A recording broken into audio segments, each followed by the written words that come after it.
सुकेवाडीत 1.25 कोटींचा गांजा जप्त. संगमनेर शहरात अवैध धंद्यांचे साम्राज्य. पोलिसांचा मोठा बंदोबस्त. प्रमुख आरोपी फरार. संगमनेर शहरात दारू, जुगार, गुटखा, मटका यांसारखे अवैध धंदे आता सर्वसामान्य झाले असतानाच अलीकडच्या काळात ड्रग्सचे जाळेही झपाट्यानं वाढत असल्याचं चित्र स्पष्ट दिसू लागले आहे. काही दिवसांपूर्वी कोट्यावधींचा MD ड्रग्स साठा जप्त झाल्यानंतर शहरात पुन्हा एकदा अवैध धंद्यांचे भुयार उघडकीस आले आहे.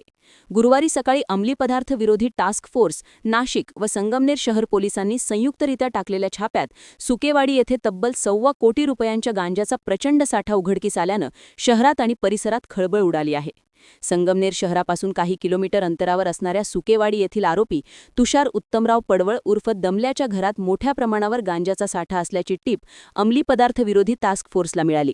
त्यानुसार पहाटेच नाशिक पथक संगमनेरमध्ये दाखल झाले. शहर पोलिसांच्या मदतीनं दमल्या पडवळच्या घरावर धाड टाकण्यात आली. तपासादरम्यान घरात मोठ्या प्रमाणावर केलेला साठा आढळला.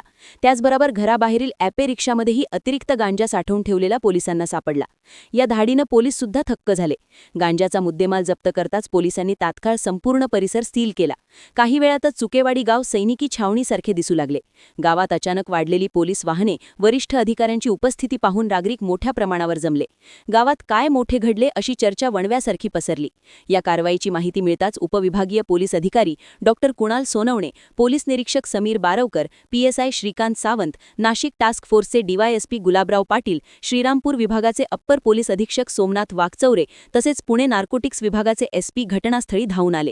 छाप्याची माहिती मिळताच आरोपी तुषार पडवळ उर्फ दमल्या घरातून फरार झाल्याचे पोलिसांनी पुष्टी केली आहे.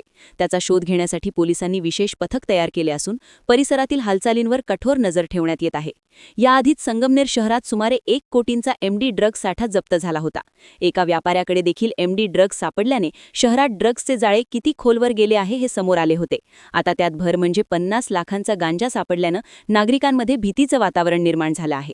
हुक्का पार्लर, MD ड्रग्स, गांजा, अवैध दारू आणि कत्तलखाने असे अनेक अवैध धंदे खुलेआम सुरू असल्याच्या तक्रारी नुकत्याच झालेल्या नगरपालिकेच्या निवडणुकीतही मोठ्या प्रमाणात समोर आल्या होत्या. तरीही परिस्थितीत बदल न झाल्याने शहराच्या कायदा व सुव्यवस्थेबाबत गंभीर प्रश्न उपस्थित होत आहेत. परिवर्तनाचा पुरस्कर्ता न्यूज युवा वार्ता.